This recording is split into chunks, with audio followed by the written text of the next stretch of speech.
ओम शांति। आज के वरदान, बाप दादा के वरदान अपने बच्चों के प्रति 19/8/2022। वरदान है, सदा एक बाप के स्नेह में समाये हुए, सर्व प्राप्तियों में संपन्न और संतुष्ट भव। सदा एक बाप के स्नेह में समाये हुए, सर्व प्राप्तियों में संपन्न और संतुष्ट भव।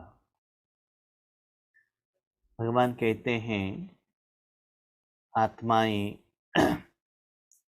परमात्मा से जो जायदाद मिलता है उससे ही संपन्न और संतुष्ट रह सकते हैं। इसके लिए बाबा एक बहुत सुंदर एग्जाम्पल देते हैं। कोई एक स्त्री शादी करके अकेले पति के घर में आते हैं। माँ बाप, भाई बहन, रिश्तेदार, फ्रेंड्स, घर सबको त्याग करके पति के घर में आते हैं। आने के बाद वो क्या समझती है? घर पति का है, भोजन पति दे रहे हैं, कपड़ा पति दे रहे हैं, तबीयत ठीक नहीं है तो ट्रीटमेंट के लिए पैसा भी पति को देना है। माना उनको जो भी रिक्वायरमेंट्स हैं वो सभी साधन पति द्वारा ही उनको मिलता है। कभी कभी माँ के घर में जाना है तो बस चार्ज भी पति को ही देना पड़ेगा।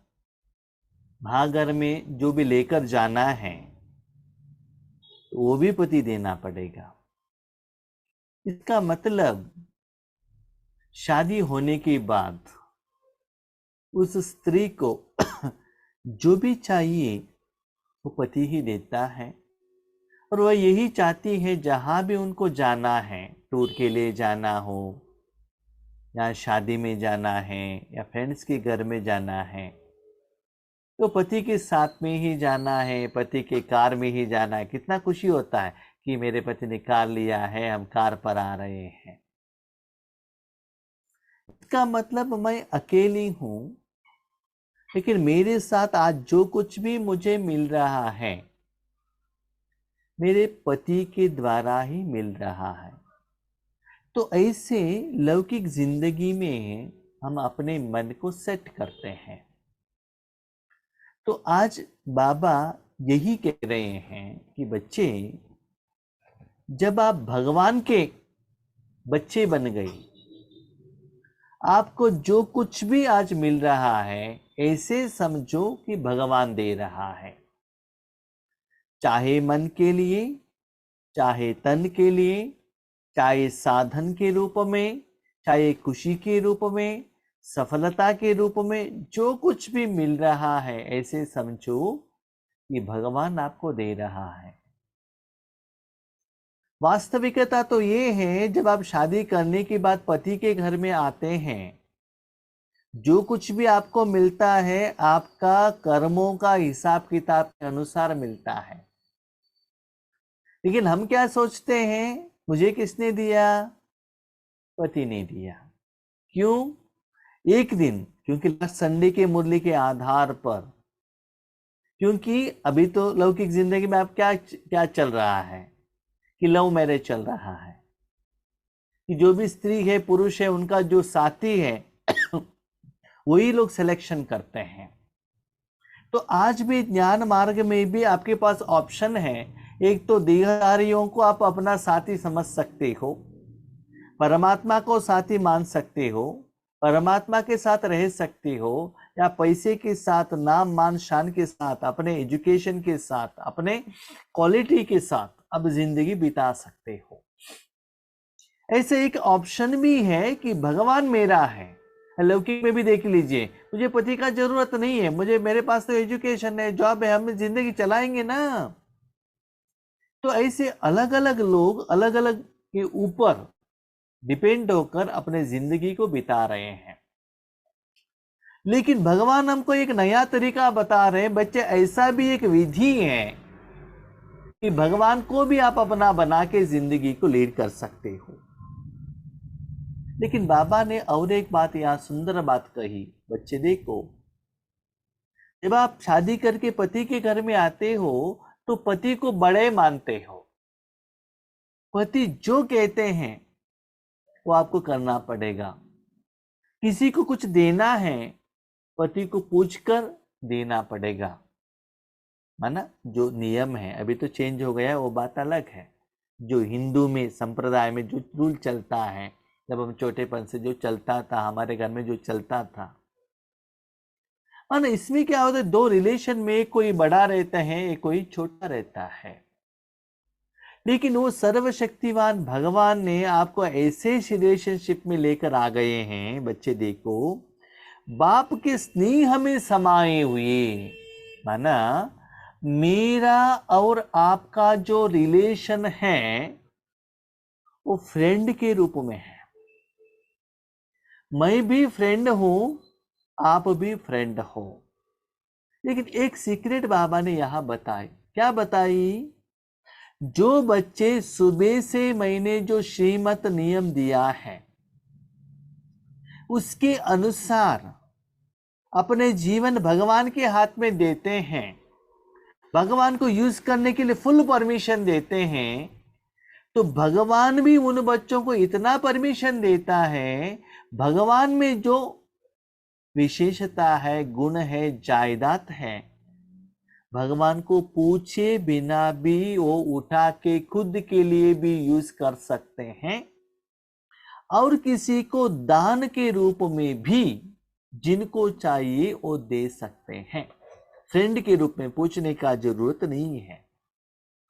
तो ऐसे आपने भगवान को फ्रेंड बनाया ईश्वरीय कार्य के लिए, तो जब चाहिए भगवान आपको, आपके तन को, आपके धन, समय, श्वास, संकल्प यूज करेगा, और जब आपको जरूरत हो तब आपका फ्रेंड शक्ति, प्यार, साधन और समस्या का समाधान देता रहेगा।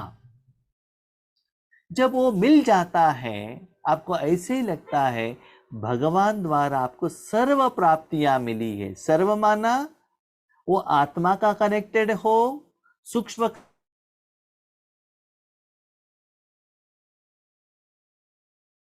या जन के लिए हो, तो सदा भगवान आपको सर्व प्राप्तियों से संपन्न, संपन्न माना ऐसा नहीं कि कभी कभी कम दिया है, कभी कभी ज्यादा दिया है, ऐसा नहीं, फुल जितना चाहिए उतना दे दिया है, उससे आप संतुष्ट होते हो। ये जिंदगी, ऐसा लाइफ आपकी जिंदगी में आएगा, आपको ऐसे ही लगेगा समय के अनुसार बाबा ने आपको जहां रखा है।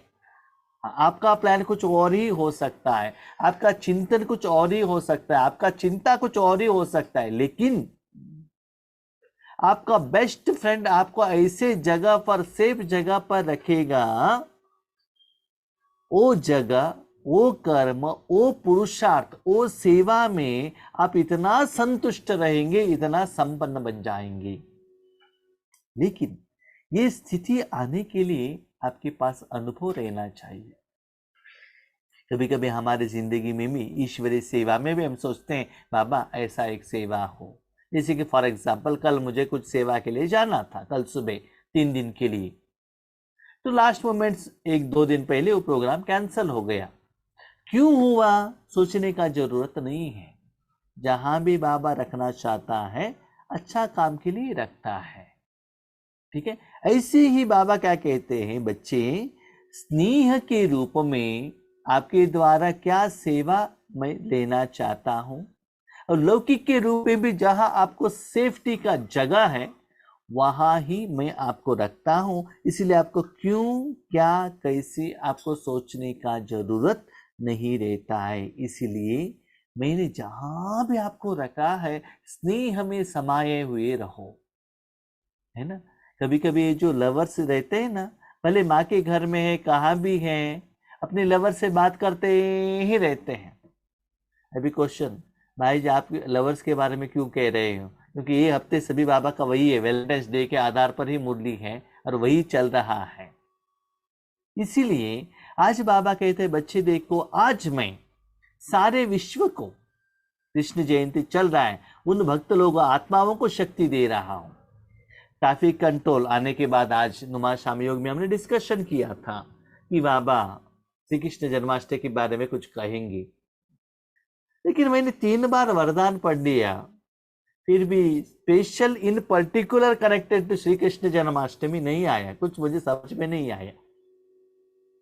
हमने सोचा ऐसे क्यों? बाबा ने आंसर दिया, बच्चे सिर्फ श्री कृष्ण जन्माष्टमी के भक्त लोगों के बारे में क्यों सोचते हो आप? सदा आपको हर एक आत्मा को देना है ना, एक पर्टिकुलर एक सेक्शन को आप क्यों देखते हो? जो लोग पूजा नहीं करते हैं उनको शक्ति नहीं देना चाहिए क्या बाबा को? पंचतत्वों को भी देना चाहिए ना, क्रिश्चियन लोगों को भी देना चाहिए ना, बौद्ध लोगों को भी देना चाहिए ना, सदा देना चाहिए ना। तो एक पर्टिकुलर लोगों के लिए आप कॉन्सेंट्रेशन क्यों रखते हो? तो देखिए, जो हमारा सोच अलग रहता है, बाबा का सोच कितना महान और बेहद रहता है। हम क्या करते हैं, हम हिंदू हैं, आज ये त्योहार है, इन लोगों को लेना है, देना है, ये भी क्या हो गया, हद हो गया ना। तो आपके मन में जैसा संकल्प आता है, बाबा ज्ञान द्वारा उसको क्लियर करता है, बच्चे ये भी आपका हद है, आपको बेहद में जाना चाहिए। न केवल आज श्री कृष्ण जयंती मनाने वाले आत्माओं को देना चाहिए, सारे लोगों को स्नेह के रूप में इतना दे दो सब लोग खुश हो जाए। क्योंकि हर एक आत्मा को परमात्मा का भोजन खाने का अधिकार है सदा, इसलिए सदा सभी को देते रहो, आप उसको डिफरेंशिएशन मत करना। जो बच्चे सदा एक बाप के स्नेह में समाये हुए हैं, बाप के स्नेह, फ्रेंड मांगने का नहीं, पापा दे दो दे दो दे दो, मैं मांगने का नहीं, ऑलरेडी वो अनुभव कर रहे हैं अधिकार से। क्योंकि याद रखिएगा, ईश्वरीय सेवा करने के लिए आप खुद के ऑफर बाबा को देकर ईश्वरीय सेवा में आगे बढ़ते हो, तो बाबा भी आपको खुद के ऑफर पर स्नेह देता ही रहता है। तो उसमें समाये हुए रहो। बाप उनसे जुदा नहीं और वे बाप से जुदा नहीं होंगे कभी भी। ओ और बाप कभी भी अलग नहीं होंगे। अलग नहीं होंगे माना हर कर्म में भगवान की शक्ति का अनुभव आपको होता ही रहेगा, जहां भी हो। और प्यार में, जैसे कि कोई स्त्री है ना, अकेले कहाँ ट्रैवलिंग पर जाते हैं तो टेंशन में रहते हैं, साथ में पति है तो निश्चिंत। क्यों? जब स्टॉप आता है ना, उठाने का काम क्या है, पति का है। जब बस के अंदर जाते हैं, सीट पे जाकर बैठ गए तो हो गए, टिकट लेने का काम पति का है। सारा जिम्मेदारी किसका रहता है? पति का, क्योंकि उस पति को अपने साथी बनाया है ना, चॉइस आपने किया है ना। इसीलिए जब लौकिक पति इतना प्रोटेक्शन आपको दे सकता है, क्या भगवान नहीं दे सकता है क्या? लेकिन मन से उनको फ्रेंड, पति, लवर, सर्व संबंध उनसे रखना बहुत जरूरी है। हर समय बाप के स्नेह के रिटर्न में सर्व प्राप्तियों से संपन्न और संतुष्ट रहते हैं। बाप के स्नेह याद रखिएगा, बाप का स्नेह कब मिलता है? फॉर एग्जाम्पल, ज्यादातर आप लोग माताएं हो, आपको पति का स्नेह, प्यार कब मिलता है? पति को जो चाहिए वो करके दे देंगे तब प्यार मिलता है ना। पति के लिए भोजन बना के नहीं देंगे, उनके कपड़े को साफ नहीं करेंगे, उनके बच्चों को नहीं संभालेंगे, तो पति आपको क्यों प्यार करेगा? ईश्वरीय सेवा नहीं करेंगे, बाबा को सहयोग नहीं देंगे, चाहे धन नहीं है तो मन से कर सकते हैं, मन नहीं तो तन से कर सकते हैं। अब सहयोग ही नहीं देंगे तो रिटर्न में कैसे मिलेगा आपको? इसीलिए बाबा कहते हैं जितना आप बाबा को दे रहे हो उसके आधार पर, हाँ, सर्व चाहिए। हम क्या सोचते, बाबा हमको सर्व प्राप्ति चाहिए। ओके, सर्व चाहिए तो आप सर्व दे दो ना, तन मन धन श्वास संकल्प सब सब मुझे दे दो, मैं सब कुछ दे देता हूं। सिर्फ आप धन देते हो, धन मिलेगा, तन देते हो, तन मिलेगा, मन देते हो, मन मिलेगा। जितना देते हो उतना ही देगा ना बाबा। सब आपको चाहिए तो सब कुछ बाबा का हवाले करना पड़ता है। नहीं नहीं, मेरे बच्चे हैं, बच्चों को मैं नहीं देते हैं, मेरा कपड़ा है, नहीं देते, किसी को कुछ देने का जरूरत नहीं है, सब कुछ आपके पास ही रहेगा। लेकिन ऐसे समझो वो आपका नहीं है, वो भगवान का है, तो उनको संभालने का काम भगवान करता है। इससे सर्व प्राप्ति समय के अनुसार बाबा देता है, उससे संपन्न भी रहेंगे, संतुष्ट रहेंगे। और ऐसे समझे कि जो हुआ अच्छा हुआ, जो हो रहा है अच्छा हो रहा है, जो होने वाला और भी अच्छा, संतुष्ट। नहीं नहीं बाबा ये तो ठीक है, लेकिन ये चाहिए था करके मन में नहीं आएगा। इसलिए उन्हें और किसी भी प्रकार का सहारा आकर्षित नहीं कर सकता। जो भी चाहिए बाबा। सच्ची बात बताओ, स्थूल में सूक्ष्म में आप बाबा को कुछ पूछने का जरूरत ही नहीं है। आप नंबर 1 सेवादारे है तो समय के अनुसार जो चाहिए बाबा देता ही रहता है। सिर्फ आप ऐसे एहसास करना है जो भी आपकी जिंदगी में मिला है वो भगवान ने दिया है, आपका वो चीज नहीं है। पति ने आपको कुछ दे दिया, लेने के बाद मेरा है समझना वो कितना ठीक है। जिन्होंने दिया उसका याद रहना चाहिए ना। तो बाबा कहते भले आपको माता ने दिया है, पिता ने दिया है, पति ने दिया है, दुनिया ने दिया है, लेकिन ऐसा समझो कि बाबा ने दिया है। क्यों क्यों? क्योंकि आप भगवान के साथ कनेक्टेड हो, सर्वसंबंध भगवान के साथ में है। तो ऐसे समझने से भगवान की शक्ति आपके द्वारा फ्लो होता ही रहेगा, और वो साधन का जिम्मेदारी बाबा ले लेता है। स्नेह में समाई हुई आत्माएं सदा सर्व प्राप्ति संपन्न होने के कारण सहज ही एक बाप दूसरा न कोई इस अनुभूति में रहती हैं। कभी कभी मैंने देखा है, थोड़ा से माताएं इतना पति के साथ इतना क्लोज रिलेशंस में रहते हैं, उनके पूछने के बिना अपने पति के पर्स से पैसे उठा के दे देते, पूछने का जरूरत नहीं, माना पति उनको इतना परमिशन देते हैं। तो कब होगा? पति को पत्नी के ऊपर उतना भरोसा रहना चाहिए, पति का बात हर बात पत्नी को सुनना चाहिए, तब ये परमिशन पति उनको दे सकते हैं। कभी कभी पति इतना सरेंडर रहते हैं, अपने पत्नी के ऊपर इतना भरोसा रखते हैं, जो भी सैलरी आता है ना लेकर आके पत्नी के हाथ में दे देते हैं, नहीं तो अपना एटीएम कार्ड ही दे देते हैं, चेकबुक ही दे देते हैं, जैसे चाहे आप यूज करो। तो ऐसे ही बाबा कहते हैं बच्चे आपने सारा जिंदगी मुझे दे दिया, मैं भी आपके ऊपर न्यौछावर हो जाता हूँ, आपको जिनको भी जो कुछ भी देना है आप दे सकता, मैं दे सकता हूँ, लेकिन उतना आप सच्चे सेवाधारी बनना चाहिए। तो उनको ऐसा लगेगा एक बाप दूसरा ना कोई, रोना है बाबा के साथ, झगड़ा करना है बाबा के साथ, किसी को दान देना है भगवान का ही देना है, मुझे जो मिल रहा है भगवान से मिल रहा है, हर बात में बाबा बाबा बाबा, मेरा संबंधी, इस दुनिया में जो कुछ भी मेरा है सिर्फ भगवान है, बाकी सभी क्या है कर्मों के हिसाब किताब के अनुसार साथी में है। तो ऐसे हम लौकिक में भी शादी होने के बाद मन में पति को जितना हम रिस्पेक्ट देते हैं, और वेद शास्त्र में जो लिखा गया है पति पत्नी का संबंध क्या रहता है, दोनों समान है। तो ऐसे ही बाबा कहते हैं आपको भी भगवान के साथ ऐसा ही रहकर तो देखो, तब देखो आपका लौकिक पति पत्नी का संबंध भी कितना यथार्थ हो जाता है, सारा रिलेशनशिप अच्छा हो जाता है, हर कर्म में खुशी में एंड हो जाता है। समाई हुई आत्माओं के लिए एक बाप ही संसार है, जो भगवान के प्यार में समाई हुई। याद रखिएगा बाबा का हर एक महावाक्य, स्नेह में समाये हुए आत्माएं, माना भगवान के जो निराकार शक्तियां हैं, गुण है, विशेषता है, जायदाद है, उसमें अनुभव करने वाले आत्माओं को स्थूल भोजन, नाम, मान, शान, गहने, कपड़ा, घूमना, ये इंद्रियों के सुख उनको अच्छा नहीं लगता है। उनको सिर्फ क्या है, बाप का समा जाना, बाप के अंदर में चला जाना, सच्चे सुख का अनुभव करना, यही अच्छा लगता है। तो भगवान ही उनके लिए संसार है। स्लोगन, हद के मान शान के पीछे दौड़ने के बजाय स्वमान में रहना ही श्रेष्ठ शान है।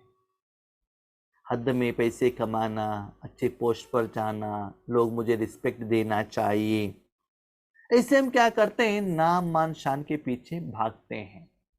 आपके पास पैसा ज़्यादा होगा, रिस्पेक्ट ज़्यादा मिलेगा, पोस्ट ज़्यादा होगा, रिस्पेक्ट ज़्यादा मिलेगा।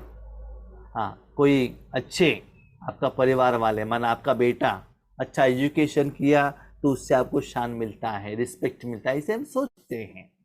लेकिन बाबा कहते हैं सच्चा शान क्या है? आत्मा में जितना क्लीनिंगनेस होता है, आत्मा में विशेषता आ जाता है, वही सच्चा शान है। लेकिन आज हम किसके प्रति जा रहे हैं? हाँ, हमने 10,000 रुपए का कपड़ा पहन लिया, मेरा रिस्पेक्ट बढ़ गया। रेंटेड हाउस से ओन हाउस में चले गए, हमारा रिस्पेक्ट बढ़ गया। पुराने कार से नया कार ले लिया, हमारा रिस्पेक्ट बढ़ गया। हम क्या करते, तन धन जन के आधार पर उसके पीछे भागकर उससे हमारा रिस्पेक्ट बढ़ रहा है, इसे सोचते हैं। लेकिन बाबा कहता है आत्मा के मान बढ़ना चाहिए।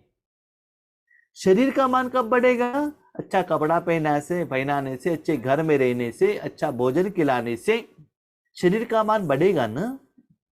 तो वैसे ही जब आत्मा में विकर्म विनाश हो जाएगा, ईश्वरीय सेवा के लिए बाबा भगवान की शक्ति को उसमें धारणा करेगा, उसको सजाएगा, सुंदर बनाएगा, विशेषता को उसमें चार्ज करेगा, उसके आधार पर आत्मा का मान बढ़ेगा। लेकिन याद रखिएगा,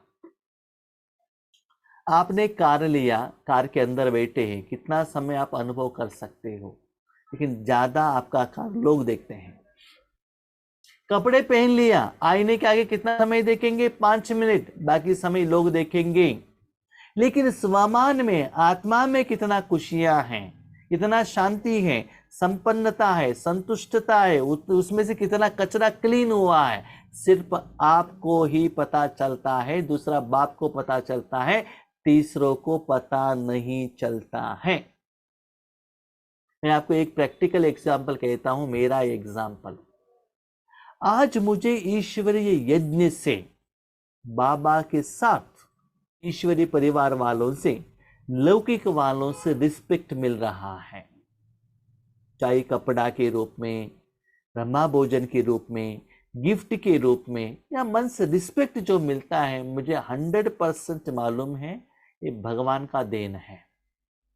आत्मा में जो परिवर्तन आया है उसके कारण ये सभी साधन, रिस्पेक्ट, प्यार सभी मिल रहा है। इसका मतलब आत्मा में मान बढ़ा है, माना उस आत्मा को बाबा ने यूज किया है, ऐसे बाबा ने योग्य बनाया है। इसीलिए आज आप सभी लोग आज आगे बैठकर इस तन द्वारा जो बाबा ज्ञान सुना रहे हैं वो आप सुन रहे हो। तो परिवर्तन कहाँ है? आत्मा में है। तो कब होता है? आप आत्मा और मन को भगवान के हाथ में देते हो, जब उसको परिवर्तन करते तभी मान बढ़ता है ना। इसलिए बाबा लास्ट में एक क्लियरली एक एग्जांपल देते हैं, बच्चे देखो, आपने एक कपड़ा पहना है, 2 महीने तक आपने पहन लिया, उसको क्लीन ही नहीं किया, तो कपड़ा कैसा रहेगा? उसी कपड़े को पहनेंगे, इतना बदबू आता है, इतना गंदा होता है, व्हाइट कलर चला जाकर ऑल कलर उसमें रहता है, तो लोग आपको मान देंगे क्या? नहीं देंगे ना। वही कपड़ा आपने धोबी के हाथ में दे दिया, धोबी ने साफ कर दिया, उसको बहुत अच्छा सुखाया, आयरन लगाया, बहुत अच्छा सजाया, उसके बाद उस कपड़े को आपने पहन लिया, तो लोग आपको मान देंगे। ऐसे ही भगवान कहते हैं, बच्चे अपने मन और आत्मा को भगवान के हाथ में दे दो, भगवान आपको उस आत्मा को इतना सुंदर रेडी करेगा, उसके आधार पर आपके तन, आपके धन और आपके जो परिवार के लिए रिस्पेक्ट मिलेगा। यही सच्चा शान है, यही सच्चा रिस्पेक्ट है। उसके बाद लास्ट याद रखना, वो रिस्पेक्ट के लिए आधार रिस्पॉन्सिबल मेरा फ्रेंड शिव बाबा है। ये सदा याद रखना। आज आपका साड़ी अच्छा है, कपड़ा अच्छा है, गहने अच्छा है, कार अच्छा है, बिल्डिंग अच्छा है, वो कोई भी चीज आपने नहीं बनाया है। आपने धारणा की है, लेकिन बनाया आपने नहीं है। आपका शरीर अच्छा है, एग्रीड, लेकिन आपके शरीर के लिए बनाने के लिए आपने कुछ किया है क्या? नहीं है ना। दामा के अनुसार वो शरीर मिला है ना, बस ऐसे ही समझ लो। आपके शान के लिए भगवान ही जिम्मेदार है। तो बाबा कहते हैं इस दुनिया में इस सभी साधन से आपका जो रिस्पेक्ट मिलता है वो भी चेक करो। ईश्वरीय सेवा और पुरुषार्थ द्वारा आत्मा का क्लीनिंगनेस में जो शान बढ़ता है वो भी चेक करो। सच्चा शान क्या है? ठीक है। अच्छा, ओम शांति।